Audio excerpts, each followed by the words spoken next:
오늘 하나님이 우리에게 주시는 말씀 함께 보겠습니다. 창세기 49장 8절부터 10절까지 말씀입니다. 창세기 49장 8절부터 10절까지의 말씀이고요. 3절이니까 제가 한 절, 여러분들이 한 절, 마지막 절을 함께 읽겠습니다. 유다야, 너는 내 형제의 찬송이 될지라. 내 손이 내 원수의 목을 잡을 것이요 내 아버지의 아들들이 내 앞에 절하리로다.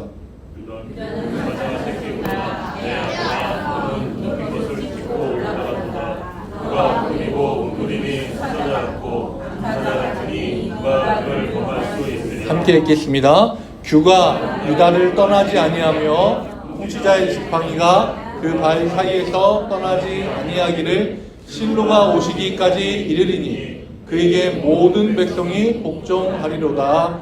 아멘. 예, 오늘은 장자 1교회라고 하는 타이틀로 제가 3주간 설교를 했는데 아시는 분은 아시겠지만 제가 장자 1교회라고 하는 타이틀로 창세기에 나오는 장자의 모습을 3가지로 나눠서 좀 살펴봤습니다. 다들 기억하고 계시죠? 네. 아까도 찬양 인도해 주시는 권사님께서 지난주 금지어 얘기하셨는데 굉장히 빨리 조용해지더라고요. 어쨌든 다 기억하고 계신 줄로 알고 장자 1교회에서 오늘은 새 장자라고 하는 제목으로 같이 말씀을 나누겠습니다. 야곱이라고 하는 인물에게는 12명의 아들 그리고 1명의 딸이 있었습니다. 형제가 참 많았지요. 사람이 많으면 집안이고 그리고 어디든지 사람이 많으면 항상 여러 가지 일들이 있는 법입니다. 저의 아버지 저는 이제 저랑 형 둘밖에 없지만 저희 아버지 세대는 조금 형제들이 많으셨었죠. 그래서 저희 아버지도 9남매 중에 첫째셨어요. 많으셨죠. 근데 명확하게 이야기하자면 8남매셨는데 나중에 누나가 생기셨어요. 저희 아버지에게. 좀 히스토리가 있는데 6.25 동란 때 이제 부모님이 없이 혼자 있는 여자아이를 저희 할머니가 거두셨는데 저희 아버지보다 나이가 많으신 거죠. 그래서 나중에 누나가 생기셨어요. 좀 독특한 케이스입니다. 그리고 아버지 형제 중에 지금 둘째 작은 아버지랑 밑에 쌍둥이 고모가 있는데 그 사이에 2분의 또 남자의 형제들이 있었는데 어릴 때 그런 거 있었잖아요. 연탄가스 때문에 2분이 이제 돌아가셨어요. 그러니까 중간에 나이 차이가 좀 이렇게 좀 떨어져 있는 거죠. 어디든지 형제가 많으면 사람이 많으면 여러 가지 일들이 항상 많은 것 같아요. 지금 그래서 이제 6남매, 저희 아버지가 돌아가시고 5남매가 남아있는 상황인데 그런데도 형제들이 지금도 명절 때 모이면 많더라고요. 자손들은 뭐 3명씩 낳기도 하고 2씩 낳기도 하고 그러다 보니까 그 동생들까지 이렇게 하면 엄청 많은 사람들이 함께 모여서 명절을 지내기도 합니다. 야곱의 12아들들 참 사건 사고가 많았던 형제들입니다. 그 중에 본격적으로 형들의 심기를 건드린 사건이 있었는데 바로 아버지 야곱이 요셉에게 그것도 자기가 제일 사랑하는 라헬이라고 하는 여인에게서 난 아들 요셉에게 채색옷을 지어 입힌 게 그 사건의 발단이었습니다. 아버지에게 채색옷을 선물 받은 요셉은요 기분이 좋아서 형제들에게 자랑하고 보여줍니다. 그런데 형들의 반응이 굉장히 싸늘합니다. 왜 그랬을까요? 네, 부러우니까요. 네. 부러운 게 맞긴 맞는데 왜 부러웠는지가 중요합니다. 남자들은 보통 남이 좋은 옷을 입은 거에 대해서 큰 질투가 없어요. 네. 남자들은 대부분 그런데 아니신가요? 네. 저만 그런가 봅니다. 저는 옷에 큰 욕심이 없는 사람이어서. 그래서 이 남자들은 보통 남이 좋은 옷을 입는 거 이런 거에 대한 큰 개념이 없는데 사실 요셉 시대에 있어서의 옷이라고 하는 거는요 지금의 신분을 나타내는 상징이었어요. 옛날에는 왕과 그 다음에 신하와 부자와 그 다음에 평민 가난한 사람들을 한눈에 구별할 수 있는 게 지금보다 더 명확했습니다. 바로 겉에 입고 있는 옷을 보면 딱 티가 납니다. 왕은요 우선은 좋은 옷을 입었겠죠. 그런데 우선 입기도 어렵고 걷기도 어렵고 벗기도 어려운 옷을 입어요. 그러니까 누가 봐도 아 왕이다 라는 생각이 들 정도로. 우리나라도 마찬가지였어요. 그래서 왕이 입은 옷을 보면은요, 우선 제가 이번에 이게 설교 준비하면서 찾아봤는데 옷을 한여름에도 최소한 5겹을 입어요. 그리고 제 겉에 그거 아시죠? 이렇게 그 빨간색 이렇게 뭐 여기 용 그려진 거, 용포 막 이렇게 해서 허리띠도 허리에 안 맞는 거 뒤로 이만큼 나오는 거, 그걸 불편하게 걸치고, 그 다음에 이 옷도 엄청 길잖아요. 손도 안 보이게 이러고 이렇게 펄럭펄럭 거리면서, 그러고 다녀야 이게 권위가 있는 사람, 높은 사람으로 알고요. 그 다음에 신하들의 복장을 보면 비슷하기는 한데 차이가 딱 보이죠. 신하들은 우선 옷도 상대적으로 조금 더 짧고, 그리고 아무래도 옷도 조금 더 간소합니다. 자, 부자들로 내려오면 옷차림이 신하들, 말 그대로 이제 나라의 관료들하고는 또 다른데 어쨌든 좋아 보이는 옷을 입어요. 비단 옷이나 이런 것들. 자, 평민으로 내려오면 제일 큰 차이가 뭐냐면 색이 없어요. 왜냐하면 이건 염색을 해서 입어야 되는 거기 때문에 남자들 같은 경우는 그냥 색이 없는 옷을 입고, 여자들 같은 경우에는 그나마 색이 들어가는 건데 그것도 막 엄청 예쁘고 화려하고 질 좋은 게 아니라 그냥 색을 입혔다 하는데 큰 의의를 두고 입죠. 자, 더 내려가면 완전 하층민, 노예, 우리나라 말로는 상농 뭐 이런 사람들은 옷차림이 어때요? 거의 벗고 있어요. 어떤 장면을 생각하시면 되냐면 그 망난이나 아니면 그 사람들 있죠. 이렇게 동물 잡는 사람들 뭐라고 하죠? 백정. 그런 사람들 보면 우선 앞을 잘 안 여며요. 잘 여미지 않습니다. 네. 대부분이 시원해요. 네. 그런 거를 상상하고 보면은요, 요셉 시대에도 마찬가지였어요. 왕부터 노예들까지 보면 옷이 점점 적어져요. 성경에서도 비슷한 장면이 나와 있는데요. 신약 성경에 나와 있는 탕자의 비유가 있거든요. 거기서 보면 말씀 좀 보여주시겠어요? 아들이 돌아왔을 때 아버지가 아들을 붙잡고 종들을 불러서 하는 말이 뭐냐면, 얼른 좋은 옷을 입히고 발에 신을 신겨라. 손에 가락지를 끼고. 이건 뭐냐면 신분을 바꿔주는 거예요. 그 전에 아들이 다른 나라에서 노예로 있었잖아요. 종으로 있었잖아요. 그러니까 헐벗고 있었단 말이에요. 자, 이제 내 집에 아들로 돌아왔으니 신분을 바꿔주는 거예요. 자, 그러면 요셉도 채색 옷을 입혔다라고 하는 게 그냥 단순히 화려하고 멋진 옷을 지어서 입혀줬다라고 하는 의미가 아닌 거예요. 남자들이 그냥 옷은 오케이, 좋은 옷 입을 수 있어. 좋은 옷? 그래, 뭐 좀 기분이 상하긴 하지만 그럴 수 있어. 그런데 채색 옷의 의미는 뭐냐면요, 내가 얘를 앞으로 집안의 장자로 삼을 거야 라고 하는 아버지의 뜻이 담긴 표현이에요. 그러니까 이거는 그냥 단순히 옷 한 벌이 아닌 거예요.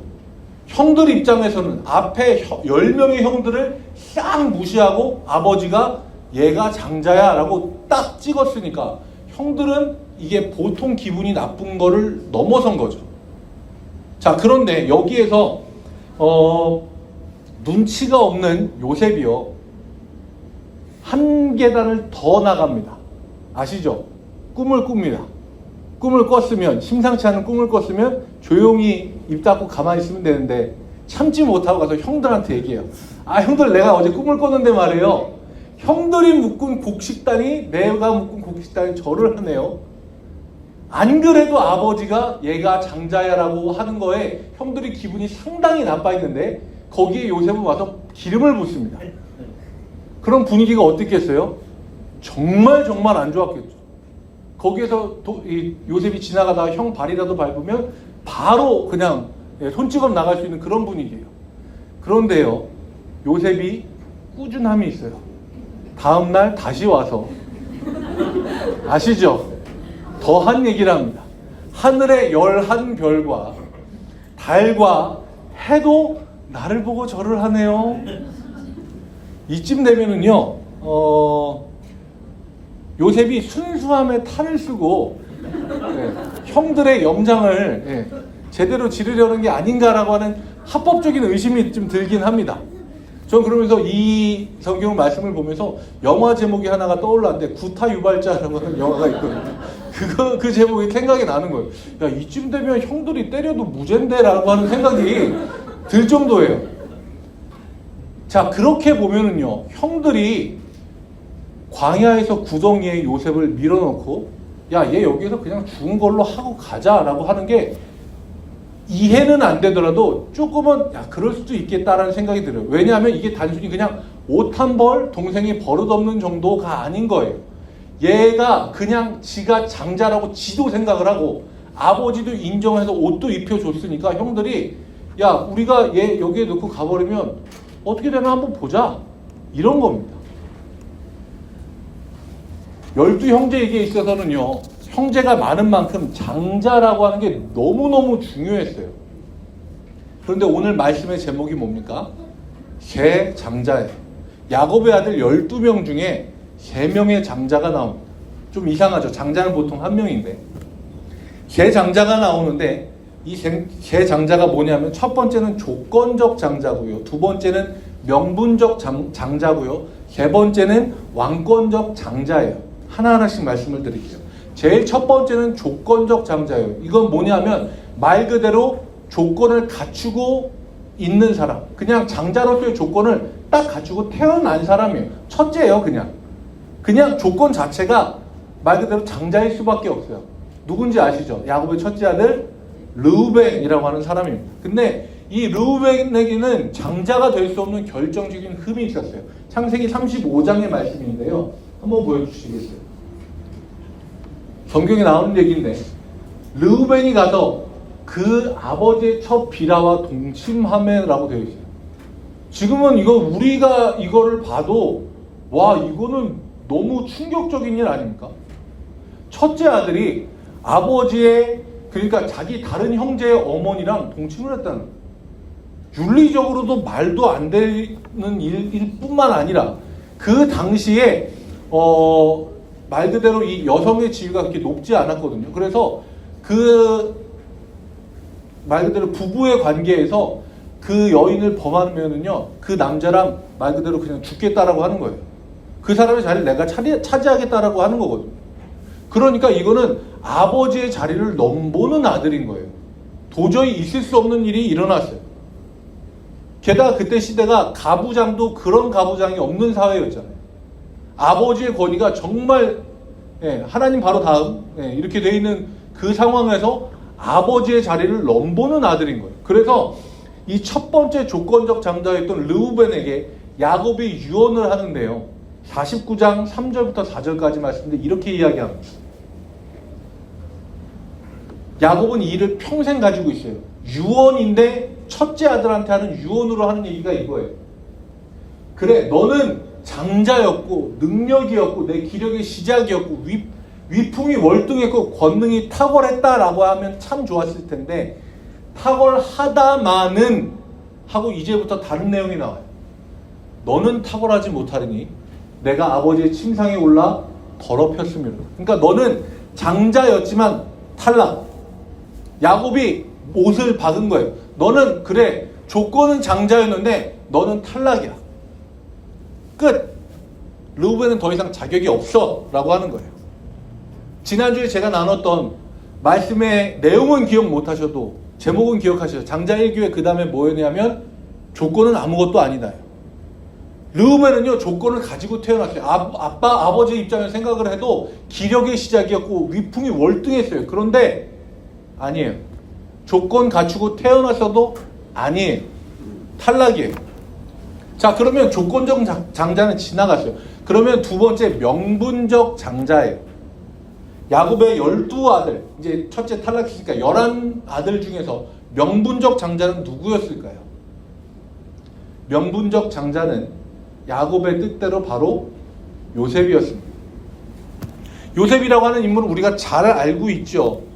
이 사람은 형들의 분노 때문에 구덩이에 갇혔다가 꺼내져서 이집트의 노예로 팔려갑니다. 그곳에서 노예로 지내다가 인정을 받았지만 오해를 또 받고, 여기에서 이제 중요한 보디발의 아내의 유혹이 있죠. 아내의 유혹. 눈 옆에 점을 찍어야 될 것 같은데. 이 보디발 아내의 유혹 때문에 요셉이 다시 감옥에 들어갔다가 다시 꿈 해몽을 하면서 총리의 자리까지 올랐잖아요. 그리고 7년의 풍년, 7년의 흉년을 거치면서 형제들을 만나게 되고 거기에서 대인배다운 모습을 보입니다. 형제들을 다 용서하고 가족들을 먹여 살리게 됐어요. 그래서 성경에서도 이 요셉이 명분적 장자라고 인정을 해줍니다. 역대상 5장 22절 말씀을 보면요, 이렇게 되어 있어요. 유다는 형제보다 뛰어났고 주권자가 유다에게서 났으나 장자의 명분은 누구에게 있다? 요셉에게 있다. 자, 그러면 장자의 중요한 명분 중에 하나가 뭐냐면 다른 형제들보다 2배의 유산을 받는 거예요.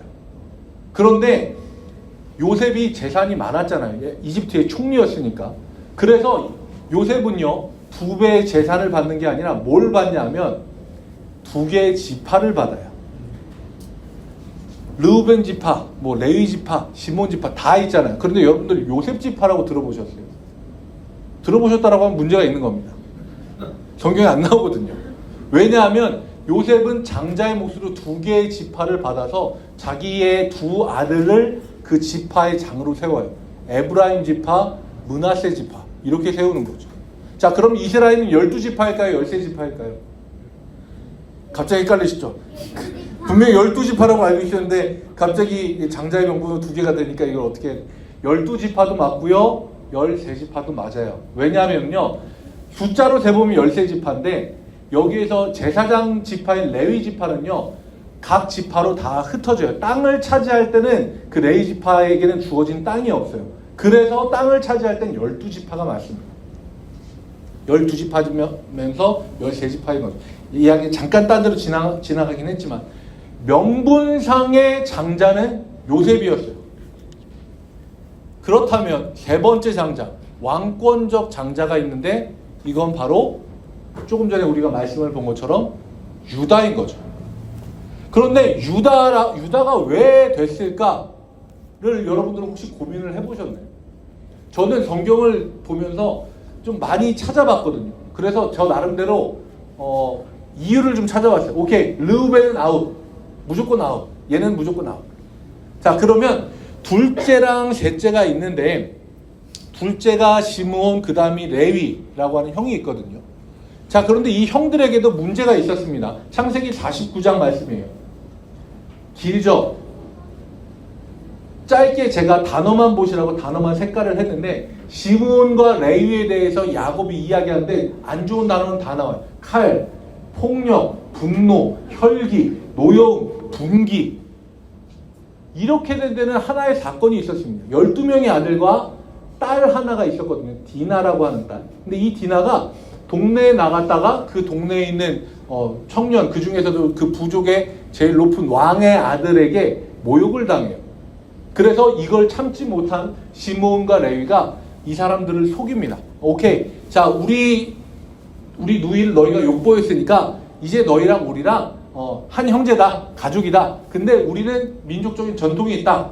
할례를 받지 않은 남자와에게는 시집을 못 간다. 그러니까 우리 누이를 너에게 줄 테니 너희가 할례를 받아라. 남자들이 전부. 자, 근데 상대방이 누구냐면 왕의 아들이었어요. 그러니까 왕도 이야기한 거, 야, 얘를 장가를 보내야겠으니까, 자, 우리 민족들 다 남자들 할례하자. 그래서 할례를 했어요. 한날 한시에 다. 남자들만 아는 고통이 있습니다. 3일째가 굉장히 힘들다고, 네, 성경에 그렇게 나와 있습니다. 이 3일째 남자들이 다 힘들 때 시므온과 레위가 칼을 차고 들어가서 그 사람들을 다 죽여요. 성경에서는 둘이 간 것처럼 되어 있지만 아마 밑에 따르는 종들을 다 데리고 가서 칼로 그 부족의 남자들을 씨를 말려버립니다. 이 사건을 두고 야곱이 두고두고 이야기합니다. 이 일 때문에 야곱은 그 주변에 있는 민족들에게 타겟이 되고요. 시므온과 레위는 우리의 누이를 욕보였는데 우리가 참아야 됩니까? 하고 분노와 혈기를 참지 못하는 사람들이에요. 저는 그래서 이래서 유다 넷째가 됐구나. 근데 제가 이렇게 생각하고 보니까 이상한 거예요. 자, 그러면 첫째 아웃, 둘째, 셋째 아웃. 그래서 넷째가 됐으면 이거는 왕권적 장자가 아니라 조건적 장자잖아요. 자격을 상실해서 차례로 됐으면. 그러면 도대체 유다는 왜 왕권적 장자일까를 살펴봤는데요. 여기서는 저희가 조금 성경을 구별해서 보셔야 되는 게, 성경을 갖고 오신 분들이 혹시 계시면 찾아보시면 창세기 37장, 38장, 39장 이렇게 보면 배치가 조금 이상합니다. 앞에 나와버렸네요. 네, 앞에를 봐주시겠어요? 창세기 37장에 보면요, 형제들이 요셉을 상인들에게 팔아요. 그래서 37장 제일 마지막에 뭐라고 나오냐면 이집트의 보디발의 집에 노예로 요셉이 팔려갔다 하고 끝나거든요. 37장. 자, 그러면 그 다음에 나오는 내용은 뭐여야 돼요? 보디발 집에서 어떤 일이 있었고 요셉이 어떤 일을 겪었고 이런 일이 나와야 자연스러운 흐름인데, 갑자기 그 흐름은 39장에 나오고요. 38장에 뭐가 나오냐면 유다의 유명한 사건, 유다가 며느리 다말을 통해서 자손을 본 일이 나와요. 뭔가 이 배치가 이상하지 않으세요? 네. 저만 이상한가요? 아니요. 다들 이상하게 생각을 하실 거라고 믿습니다. 네. 자, 그런데 성경은요, 그냥 아무 이유 없이 이렇게 배치를 한 게 아니라요, 분명히 유다가 이 사건을 통해서 무언가 깨달음을 얻은 게 그 다음으로 연결돼서 영향을 주기 때문에 이렇게 기록을 한 거거든요. 유다와 다말의 사건을 통해서 하나님이 분명히 나타내고자 하신 일이 있어요. 내용을 간단하게 말씀드리자면 유다에게는 3명의 아들이 있었습니다. 첫째가 결혼을 했는데 첫째가 하나님 보시기에 악을 행해서 죽어요. 성경에서는 죽은 이유에 대해서 분명히 이야기합니다. 다말 때문이 아니다라고 이야기하는 거예요. 악을 행했기 때문에 죽습니다. 근데 유대의 전통에는 뭐가 있냐면 형제가 죽어서 대가 끊길 것 같으면 둘째가 형수랑 결혼을 해서 대를 잇도록 하는 거예요. 둘째가 결혼을 했는데 둘째도 하나님이 보시기에 악해서 죽어요. 분명히 이걸 성경에서 밝히고 있는 이유는 뭐냐 하면 우리나라에도 옛날에 그런 게 있었잖아요. 남편과 결혼을 했는데 아내가 살아남고 남편이 죽으면 어른들이 뭐라 그랬어요? 서방, 제가 차마 표현을 못했는데 여러분들이 이렇게 표현을 해주셨네요. 그런 게 아니라고 이야기하는 겁니다. 성경에서 분명히 얘기하고 있는 거예요. 첫째랑 둘째가 여호와 보시기에 악을 행했기 때문에 죽은 거예요. 자, 그러면 셋째가 말 그대로 형수랑 결혼해서 대를 이어야 되는데 유다 입장에서는 야, 이거 이렇게 하면 얘도 죽는 거 아니야? 라는 생각이 들어서 핑계를 댑니다. 얘가 아직 어리니까 크면 그때 결혼시키자 라고 하고 며느리를 친정으로 보내요. 근데 얘가 다 컸는데도 결혼을 안 시켜주는 거예요. 근데 이게 하나님 보시기에 안 좋은 일이거든요. 대가 끊어지게 되는 일은 좋지 않은 일인데 유다가 그걸 하려고 하니까 다말이라고 하는 여인은 대를 잇기 위해서 다른 방법을 씁니다. 아버지가 양털을 깎는 잔치 자리로 올 때 길거리에서 예쁘게 꾸미고 아버지를 유혹을 해요. 며느리, 아내의 유혹 말고 이제 며느리의 유혹인 거죠. 그렇게 해서 시아버지의 씨를 받아서 아이를 낳게 되는데 배가 불러오니까 사람들이 이야기하는 겁니다. 야, 저 여인이 유다 당신네 며느리가 애를 가졌어요. 그 얘기를 듣고 유다가 분노합니다. 끌어다가 당장 죽여라. 그때 다말이 어떻게 하냐면 그 당시에 유다가 자기에게 증거로 줬던, 그러니까 대금을 지불할 수가 없어서 내가 앞으로 당신에게 어떤 대금을 지불할 테니까 그때까지 이걸 갖고 계시오 하고 지팡이와 도장을 주거든요. 그걸 갖고 있다가 저는 이 주인의 아이를 가졌습니다 하고 딱 내는 거예요. 그 모습을 보고 유다가 이렇게 이야기합니다. 창세기 38장의 내용입니다. 유다가 그것들을 알아보고 이럴 때 그는 나보다 옳도다 라고 합니다. 제가 이걸 가지고 성경의 히브리 원어로 봤는데요. 옳다라고 하는 이 단어가 뭐라고 쓰여졌냐면, 자꾸 이전 설교를 얘기해서 여러분들 곤란하게 해드려 죄송한데요. 12월 제가 처음에 설교를 할 때 하나님의 정의를 이야기하면서 체다카와 미시파트를 이야기했어요. 체다카는 사법적 정의, 그리고 미시파트는 회복적 정의인데 여기에서 옳다라고 하는 이 단어가 체다카라고 하는 사법적 정의적으로 옳다라고 하는 그 단어를 쓴 거예요. 이건 뭐냐면 다말의 행동엔 잘못된 게 하나도 없고 유다가 오히려 잘못된 행동을 했다라고 하는 걸 유다가 깨달은 겁니다. 정의가 무엇인가, 하나님이 생각하시기에 옳은 게 뭔가라고 하는 걸 유다는 깨달은 거예요. 자기가 자기 자녀를 생각을 해서 옳은 일을 안 한 거, 이거는 어떤 상황에도 잘못된 거다라고 하는 걸 깨달은 겁니다. 이게 뒤에 일어나는 사건에 어떤 영향을 주냐면요, 나중에 요셉이 형제들을 만날 때 이야기하죠. 당신네 동생들이 있어? 데리고 와. 다시 올 때 데리고 와. 그러면 내가 당신들의 말을 믿어줄게. 그래서 동생 베냐민을 데리러 옵니다. 그래서 첫째 르우벤이 첫째로서 이야기합니다. 아버지, 동생을, 막내 동생을 데리고 가야 저희가 다 살 수 있습니다. 그래야 곡식을 사올 수 있어요. 근데 르우벤은 아까 아웃이죠. 아버지가 콧등으로도 안 들어요. 귓등으로도 안 듣고 턱으로도 듣지 않습니다. 듣지 않아요. 그냥 무시해요. 그런데 곡식이 다 떨어지고 다시 이집트의 곡식을 사러 갈 수밖에 없을 때 유다가 이야기합니다. 창세기 43장 9절의 말씀이에요. 내가 그를 위하여, 말씀 좀 보여주세요. 내가 그를 위하여 담보가 되오리니 라고 이야기합니다. 아버지, 베냐민 데리고 갈 건데 얘가 만약에 어떤 일이 있으면 제 목숨을 담보 삼으세요 하는 거예요. 여기에서 유다랑 르우벤과의 차이가 나오는데요. 르우벤은 제가 보기에 얘는 좀 별로예요. 죄송합니다. 얘라 그래서. 근데 좀 많이 별로예요. 왜냐하면 아버지에게 막내 베냐민을 데리고 갈게요. 자, 그런데 유다처럼 멋있게 제가 얘를 위해 내 목숨을 내놓겠습니다 하면 모르겠는데 얘가 안 돌아오면 제 아들 둘을 목숨을 가져가세요. 그런 거예요. 첫째 형으로서의 자격이 없어요. 옆에 있던 두 아들들은 무슨 이게 하늘의 날벼락이에요. 이 양반이 양아버지인가? 뭐 여러 가지 생각이 들었을 거예요. 근데 유다는 나서서 이야기합니다. 내가 내 목숨을 바쳐서 이 아이를 어떻게든 아버지 앞에 데리고 오겠습니다.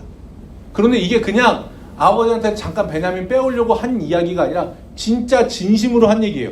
왜냐하면 창세기 44장 33절 말씀에 이렇게 이야기합니다.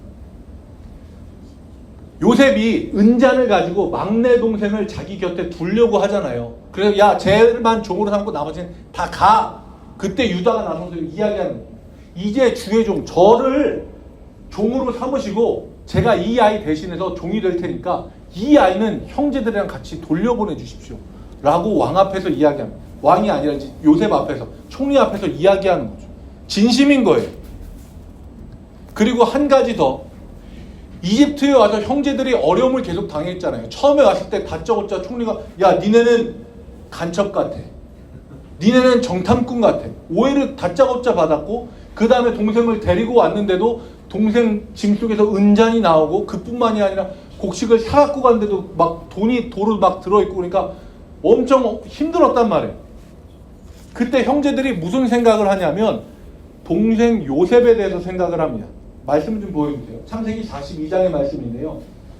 우리가 아우의 일로 말미암아 범죄하였도다. 그러니까 우리가 옛날에 이 동생을 이렇게 대했기 때문에 지금 우리가 이런 벌을 받는 거야 라고 생각을 하는데, 형제들이 그 이야기를 할 때 유다는 다른 사람들보다 마음에 가책이 훨씬 더 많았어요. 왜냐하면요, 밑에 보면 유다가 얘기했거든요. 형제들이 구덩이에 빠뜨려 죽이자 그랬을 때 그를 우리가 팔아버리자, 이집트에 갖다 팔아버리자, 상인들에게 갖다 팔아버리자라고 주장을 한 게 누구냐면 유다인 거예요. 그래서 유다는 이 일에 대해서 책임이 자기에게 있다라고 생각을 하는 겁니다. 그래서 상황이 계속해서 안 좋아지니까 유다는 이미 앞에서 뭘 배웠냐면 하나님의 정의를 배웠어요. 그래서 이 일이 이렇게 잘못됐으니까 이 일을 희생하고 책임질 사람은 누구밖에 없다, 나밖에 없다. 그래서 자기 자신을 진짜로 내놓은 겁니다. 유다의 이 행위를 보면요, 두 가지 단어로 정리할 수 있어요. 하나는 정의고요, 하나는 희생입니다. 그런데 이 정의와 희생은요, 하나님이 예수님을 통해서 십자가에서 보여주신 하나님의 모습 그대로예요. 하나님은 정의로우신 분이에요. 죄가 있으면 반드시 벌하세요, 누구든지. 그런데 하나님은 또 희생하고 용서하시는 분이거든요. 그 두 가지 모습을 다 보여주신 게 예수님의 십자가잖아요. 죄는 반드시 벌한다. 예수님이 죄를 지고 죽었어요. 그게 정의예요. 그런데 희생과 사랑도 거기 있어요. 하나님이 자기 백성이 죽는 걸 놔두고 볼 수 없어서 자기가 대신해서 희생해서 자기를 내놓은 거예요. 그래서 하나님이 그를 지극히 높여 모든 이름 위에 가장 뛰어난 이름, 왕의 이름을 주셨어요. 유다가 왕권적 장자가 될 수밖에 없었던 이유는, 유다는요, 하나님의 정의도 그리고 하나님의 희생하는 모습도 미리 다 예표하는 사람이었습니다. 그래서 창세기 49장 8절부터 10절까지 마지막 말씀 좀 보여주시겠어요? 그래서 야곱이 유다에 대해서 이야기할 때 이렇게 이야기합니다. 규는 뭐냐면 왕이 들고 있는 지팡이거든요. 왕이 들고 있는 지팡이가 유다를 떠나지 아니하며 통치자의 지팡이가 그 발 사이에서 떠나지 아니하기를 실로가 오시기까지 이르리니 그에게 모든 백성이 복종하리로다. 너의 집안에 왕이 태어날 거야. 모든 백성이 다 그 앞에 엎드릴 거야. 그리고 사람들은 이 말씀이 다윗 왕이 태어났을 때 이루어졌다라고 생각했습니다. 그렇지만 우리는 알고 있죠. 다윗 왕이 왔을 때 이루어진 게 아니라 예수님이 오셨을 때 이 말씀이 이루어졌다라고 하는 걸 알고 있습니다. 세 가지 장자의 모습을 오늘 여러분들에게 말씀드렸어요. 조건적 장자, 명분적 장자, 그리고 왕권적 장자. 우리 장자 1교회는요, 조건적 장자는 이미 갖추고 있어요. 여러분들 지역교회별로 돌아가면서 뭐 하겠습니다 할 때 제일 먼저 하는 집 교회가 어디예요? 1교회입니다. 어쩔 수 없이 우리는 조건적 장자의 조건을 가지고 있어요. 그런데 아시죠? 이 조건은 아무것도 아닙니다. 우리가 그 조건을 가지고 행동하고 하나님 앞에 모범을 보일 만하냐? 그게 중요한 거예요. 명분적 장자, 저는 명분적 장자, 왕권적 장자, 우리 1교회가 그런 장자의 명분을 가진 교회가 되길 바랍니다. 명분적 장자는요, 다른 동생들을 돌보는 거예요. 뭐가 풍성하고 많아서 돌보는 게 아니라 책임지는 마음을 갖는 거예요. 뭔가를 할 때 1교회부터 시작합니다. 그러면 그때부터는 우리가 기준이 되는 겁니다. 그게 우리의 사명이에요. 우리에게 주어진 무게이지만 다른 한편으로는 영광입니다. 그걸 우리가 감당할 수 있어야 명분적 장자가 되는 거고요. 마지막 왕권적 장자로서 우리가 자격을 갖추려면 하나님의 정의가 우리 가운데 분명히 있어야 합니다. 잘못된 것, 불의한 것 우리는 참아서는 안 되지만 그 가운데 분명히 사랑도 희생도 있어야 돼요. 너 이거 잘못됐어. 우리는 쉽게 손가락질 하지만 이게 잘못된 걸 지적하면서 그 이야기를 듣는 누군가의 마음도 우리는 보듬어 안고 다른 사람이 이 사람에게 손가락질 해준 거 내 등으로 내 몸으로 막아줄 수 있는 희생의 마음도 우리 가운데 있어야 될 줄 믿습니다. 그러면 하나님이 우리를 지극히 높여서 왕권적 장자 1교회로 만들어 주시는 거예요. 저는요, 우리가 이 정의와 희생의 길을 걸어갈 때 이 길이 결코 쉬울 거라고 생각하지 않습니다. 사람들은 얘기하겠죠. 생각하겠죠. 1교회가 뭐? 아니 제일 처음 하면 빨리 끝나고 좋지. 아니 뭐 1교회가 뭐 사람 모여봤자 많이 없고 모여도 사람 많아 보이지만 연세가 많으시잖아. 그때 제가 뭐라고요? 그래서 뭐 조건 아무것도 아니라고. So what? 어쩌라고. 우리는요, 하나님이 우리에게 분명히 기대하시는 게 있어요. 장자 1교회로 세우셨잖아요. 우리는 이 사명을 감당해야 됩니다. 그렇지만 결코 쉽지 않을 거예요. 그런데 우리에게는 희망이 있습니다. 왜? 하나님이 우리에게 왕이라고 불러주시니까요. 너의 자손들을 통해서 왕이 나온다라고 약속해 주시니까요. 오늘 마지막으로 여러분들과 함께 찬양하고 기도할 때 괴로울 때 주님의 얼굴 보라라고 하는 찬양을 같이 할 거거든요. 이 가사를 보면 그렇게 되어 있어요. 눈을 들어 주를 보라. 내 모든 염려 주께 맡겨라. 우리가 하나님의 정의, 하나님의 사랑과 희생의 모습을 우리가 가지고 살려고 하면 결코 쉽지 않을 겁니다. 그렇지만 우리는 바라봐야 됩니다. 누구를? 주님을. 괴로울 때 주님 바라봐야 되고요. 우리가 넘어질 때도 주님 바라봐야 돼요.